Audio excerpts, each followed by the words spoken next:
Today I'm going to show you how to change fuel filters on an Isx15 or X15 Cummins.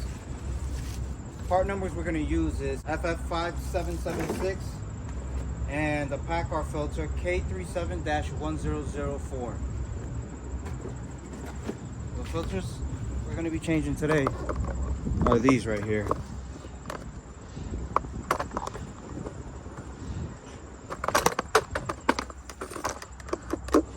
This one down here and this one right over here. This is your fuel water separator filter and this is your fuel filter.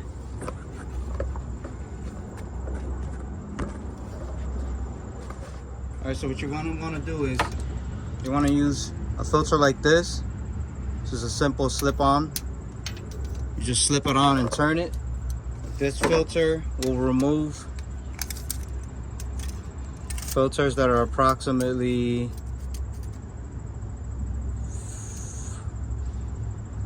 4 3/4 to maybe 5-inch filters. You get this at any auto parts.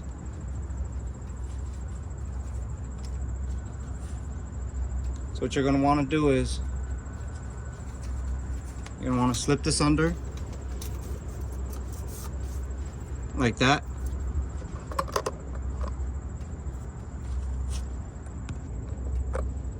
What you want to do is slip this under like this and go ahead, start turning to remove it.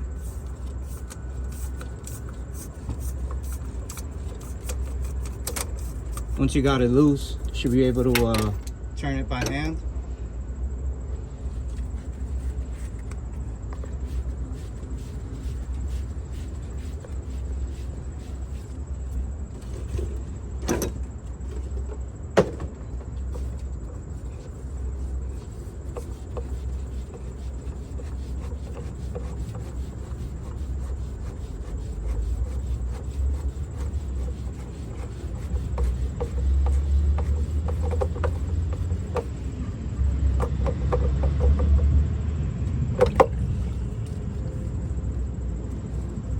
You are going to make a little bit of a mess, so make sure you use a container to catch all this.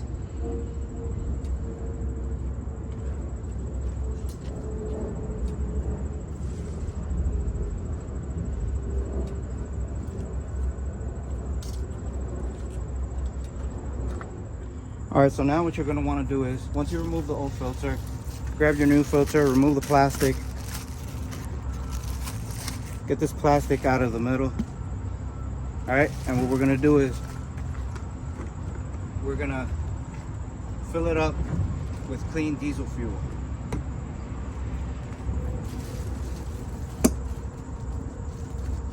Put my glove on. I'm going to fill this up with clean diesel fuel.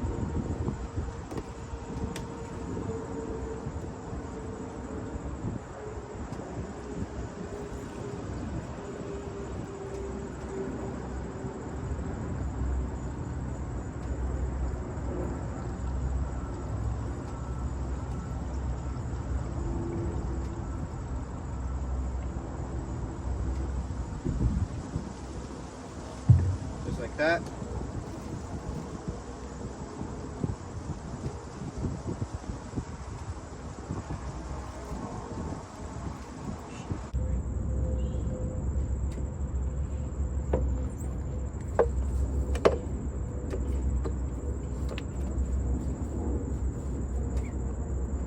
Be careful not to cross thread this.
once you got it in snug, put the filter wrench on it. You don't got to get these majorly extremely tight. You just want to sort of snug them up a little bit, and you'll feel when they stop turning. You don't got to put a tremendous amount of, right about there. All right, you got that in.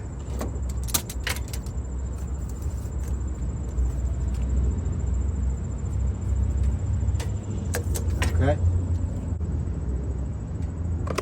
All right, once you got that filter in, we're gonna move on to the fuel water separator. What you're gonna want to do is first remove the electrical plug that's in it. It's just a normal prong plug. You remove that. Then what you're gonna want to do is you come here.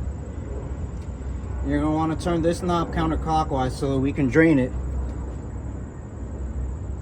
into either a pan. I just got a normal gallon. We're gonna want to drain that into here.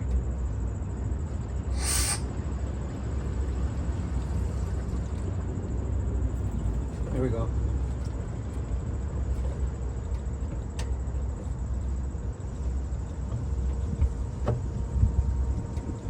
I just want to drain that out of here.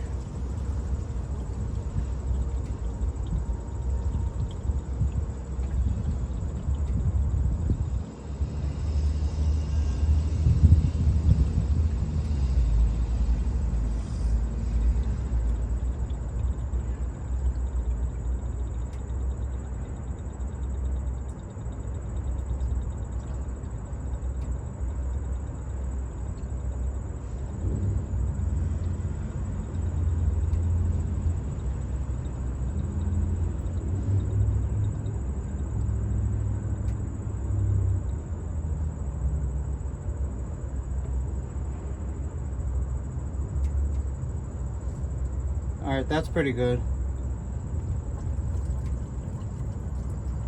All right, that's pretty good.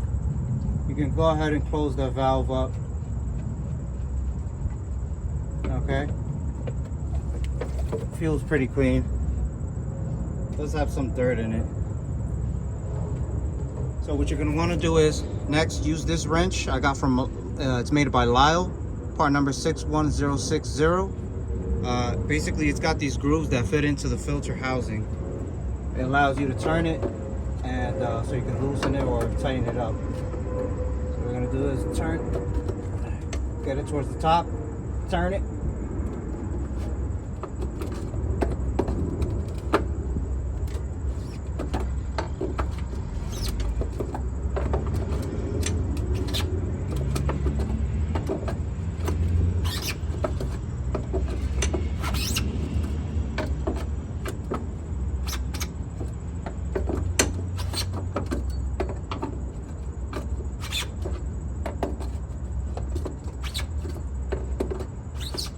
All right, once you got it loosened up, you can turn it out by hand.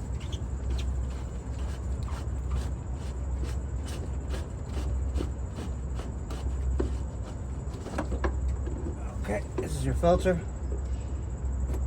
So your filter looks like. Filter, oh, it's pretty dirty. So what you want to do is you want to get rid of this and dispose of it. Once you dispose of it, you want to clean this container out pretty well.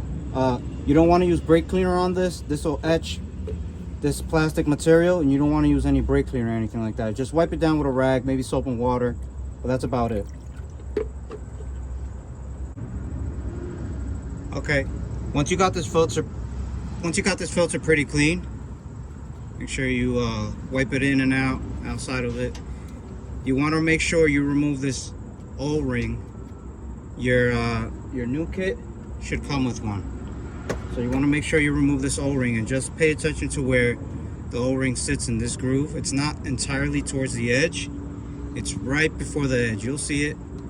But if you do get this messed up, you'll have problems with air getting in the system. Your truck might not start.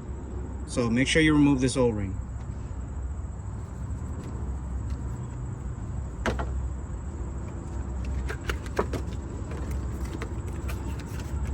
Get the new filter and the new O-ring. There it is.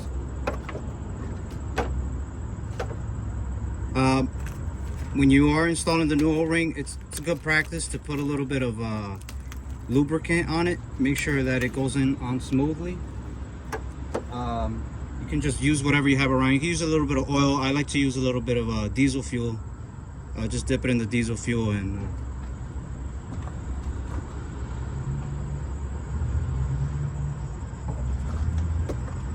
alright, so I got it in the diesel fuel. We're going to set it in the groove.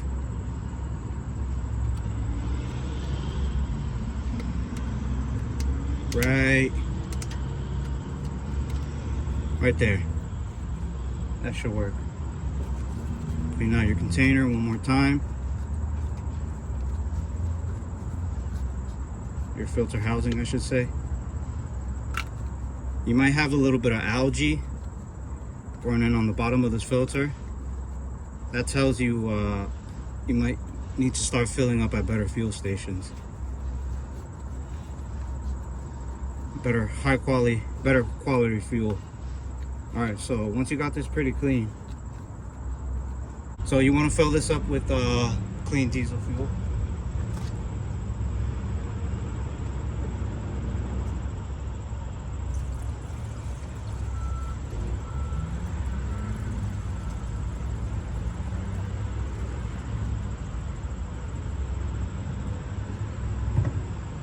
I normally fill it up to about there, maybe 3/4 of the way up. Take your filter,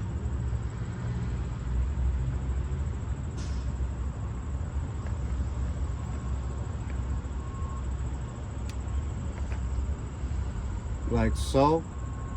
You could lubricate this top portion of this rubber gasket if you want, but something like, probably need to add a little bit more.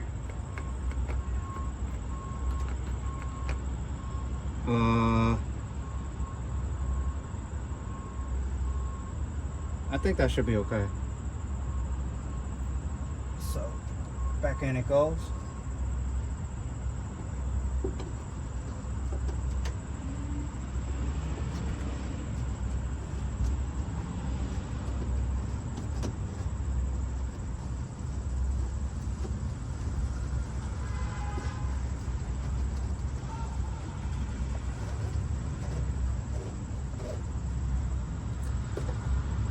Make sure we're recording.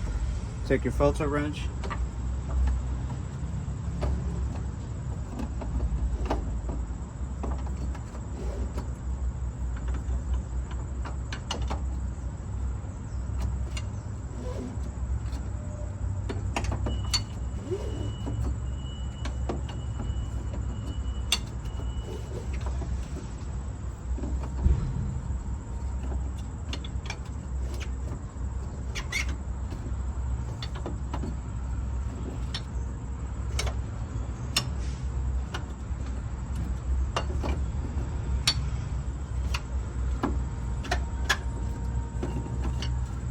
Sure it's totally snug.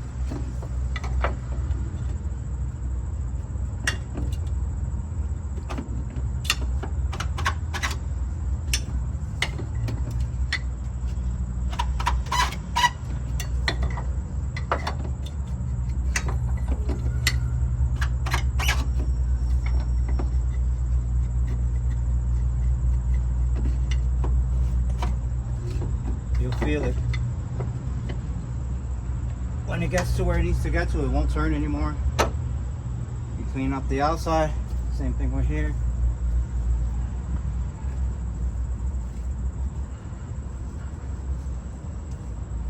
Make sure your petcock is closed.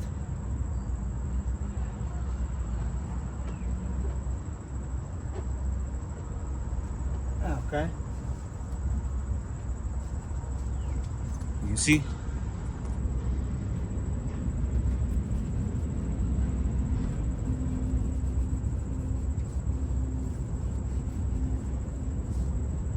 Alright, take your electrical connector, make sure there's no oil in there, fuel. If you do, you want to blow that out of there. Connect that back in, make sure it makes a good solid connection. petcock closed. This puppy should be ready to go. Alright, now as far as bleeding, I've never had an issue with the system getting air into it by doing it this method. What I do is I go in, I turn the key on, maybe cycle it 3 or 4 times, then start the truck. That should back pressure any air that's in the system, bleed it out automatically. Alright?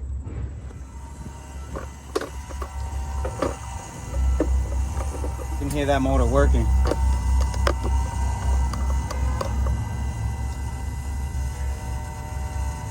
So again, cycle the key 3 or 4 times. Let that motor stop running. Cycle it again, and should start right up.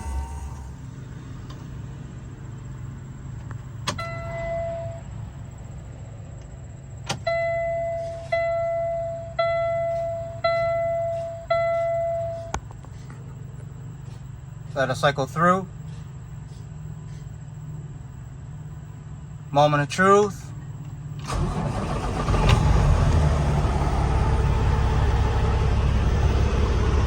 Never had an issue. Alright guys, hope that video helps. I will be posting more often on YouTube. Bye.